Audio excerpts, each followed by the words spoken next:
রাজধানীর বাজারগুলোতে এরই বড় মৌসুমের নতুন ধান ওঠার পর কিছুদিন চালের দাম কমলেও সম্প্রতি আবার ঊর্ধ্বমুখী হয়েছে। সপ্তাহ ব্যবধানে চালের দাম প্রতি কেজিতে 5 থেকে 8 টাকা বেড়েছে। তবে স্বস্তির খবর হলো কমেছে ডিম ও মুরগির দাম। সবজির বাজারও রয়েছে তুলনামূলক স্থিতিশীল।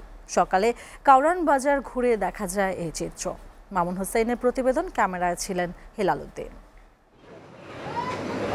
ঈদের আগের তুলনায় বর্তমানে খুচরা বাজারে চালের দাম বস্তাতে বেড়েছে 350 থেকে 400 টাকা।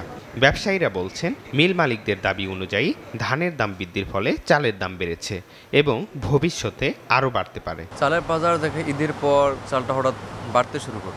বাইরে এখন একটা স্থিতিশীল উঠছে, যেমন যে মিনিকেট ছিল 71 টাকা 72 টাকা, মিনিকেট এখন 78 টাকা এসে দাঁড়িয়েছে। চালের দাম বাড়ার কারণ হচ্ছে মিল মালিক বলছে যে ধানের দাম বেশি। যে চালের বস্তা কিনছিলাম মনে করেন আজ 1 বছর আগে মনে করেন 1600-1700 টাকা, সেখানে 2200 টাকা 2400 টাকা বস্তা নিতে হয়। চালের উচ্চমূল্য ক্রেতাদের মাঝে অস্বস্তি সৃষ্টি করলেও মুরগি ও মাংসের দাম কিছুটা কমায় ক্রেতারা খুশি। কেজি প্রতি মুরগির দাম 10 থেকে 15 টাকা কমেছে, আর গরু ও খাসির মাংসের দাম 30 থেকে 40 টাকা কমেছে। মুরগির দাম আগের থেকে এখন অনেকটাই কমে গেছে। সোনালী মুরগিটা গেছে সপ্তাহে বেচছি আমরা 290 থেকে 300 টাকা, আর এই সপ্তাহে বেচতেছি 270-80 টাকা। ব্রয়লার মুরগিটা বেচছি 160 টাকা, আজকে বেচতেছি 150 টাকা। গরু মাংস 750, কোরবানির আগে একটু বাড়তি ছিল, এবার কোরবানির পরে নামছে।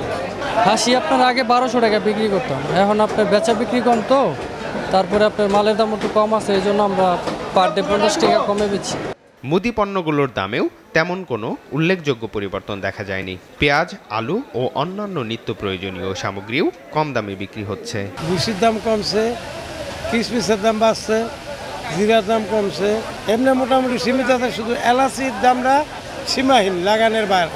তেলের দাম আগের রেডি আছে, যেমন ঈদে আগে যে রেট ছিল এখন এই রেটে। পেঁয়াজ আগের থেকে 2-1 টাকা কমছে। আগে বেচতাম আমরা 60 টাকা কেজি, এখন হচ্ছে হইলো 55 টাকা, 50 টাকাও পাওয়া যায়। সবজির বাজারেও দেখা গেছে ইতিবাচক প্রবণতা। পুঁইশাক, বেগুন, পেঁপে, চিচিঙ্গা, ঝিঙ্গে ও মিষ্টি কুমড়ার মতো সবজি 40 থেকে 50 টাকা বিক্রি হচ্ছে। মোটামুটি ভালোই, যেরকম দেখলাম শুক্রবার হিসাবে একটু দাম বেশি থাকে, সে তুলনায় ভালোই আছে। আলু হইলো 20 টাকা 25 টাকা, পেঁয়াজ 55 টাকা আছে, 50 টাকা আছে, রসুন আছে হইলো 100 টাকা 120 টাকা। মাছের দামে তেমন পরিবর্তন হয়নি। সরবরাহ কম থাকায় মাছের দাম অন্যান্য জিনিসের তুলনায় বেশি থাকে বলছেন বিক্রেতারা।